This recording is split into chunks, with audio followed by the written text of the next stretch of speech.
বিকালের নাস্তায় যদি এরকম মচমচে আর খাস্তা সিঙ্গারা হয় তাহলে তো কোনো কথাই নেই। তো আজকে তৈরি করেছিলাম মচমচে খাস্তা সিঙ্গারা, আর সাথে ছিল এরকম টক ঝাল মিষ্টি তেঁতুলের চাটনি। এটার সাথে এই সিঙ্গারাটা দিয়ে খেতে এত যে টেস্টি আর বলার মতো না। তো পুরো রেসিপিটা আমি আজকে শেয়ার করব, চলুন তাহলে দেরি না করে রেসিপিটা শেয়ার করছি। তো এখানে আমি নিয়ে নিয়েছি আটা, এরপর দিয়ে দিলাম স্বাদ মতো লবণ, আর এখন দিয়ে দিচ্ছি তেল। তেলটা দিয়ে খুব সুন্দর করে আটাটা মেখে নিতে হবে যাতে মুঠো করা যায়, তাহলেই কিন্তু সিঙ্গারাগুলো একদম মুচমুচে আর একদম খাস্তা হবে। তো এখন আমি এই যে নর্মাল ঠান্ডা পানি অল্প অল্প দিয়ে একটা সফট ডো তৈরি করে নিচ্ছি। তো এই যে প্রথমে একসাথে দিয়ে দিচ্ছি না, অল্প অল্প করে ডোটা তৈরি করে নিচ্ছি। তো পুরোটা ডো এই যে তৈরি হয়ে গিয়েছে। এখন খুব সুন্দর করে হাত দিয়ে মথে মথে ডোটা তৈরি করে নিচ্ছি। তো বিকেলের নাস্তায় এইভাবে ঝটপট তৈরি করে নেওয়া যায়, আর বাসায় তো স্বাস্থ্যসম্মতভাবেই তৈরি করা যায়, একদম ছোট থেকে বড় সবাই অনেক পছন্দ করবে।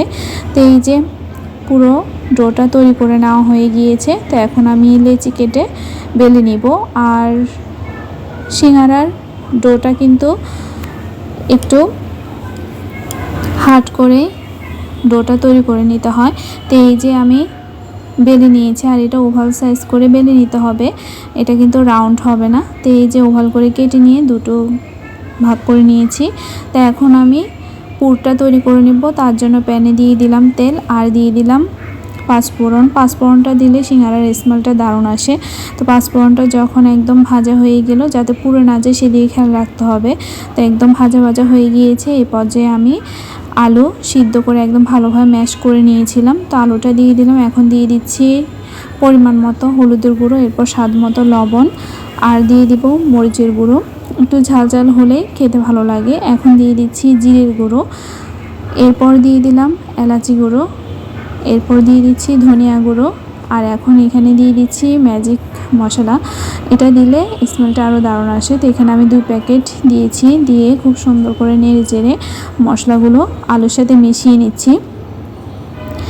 তো এই যে খুব সুন্দর করে মেশানো হয়ে গিয়েছে। এই পর্যায়ে এখন আমি কয়েকটা কাঁচামরিচ এইভাবে কেটে দিয়ে দিচ্ছি, দিয়ে নেড়ে চেড়ে এরপর আমি চুলো থেকে পুরটা নামিয়ে নিব। কারণ এই যে ফাইনালি হয়ে গিয়েছে। এখন আমি চুলো থেকে পুরটা নামিয়ে সিঙ্গারাটা তৈরি করে নিচ্ছি।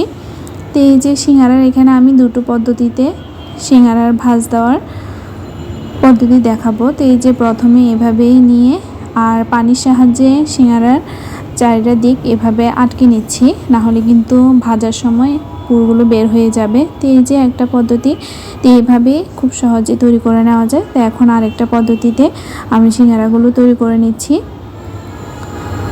একটু ট্রাই করলে খুব সহজভাবে এগুলো তৈরি করে নেওয়া যায়, আর খেতেও কিন্তু খুবই দারুণ হয়।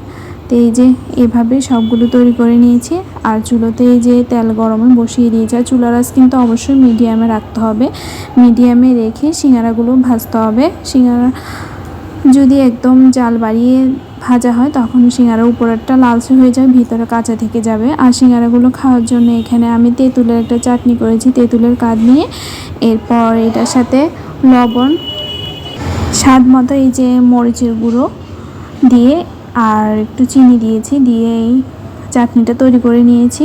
তো এভাবে খুব সহজভাবে তৈরি হয়ে গেল মোচমোচে খাস্তা সিঙ্গারা। আজকের ভিডিওটা কেমন লাগলো জানাবেন।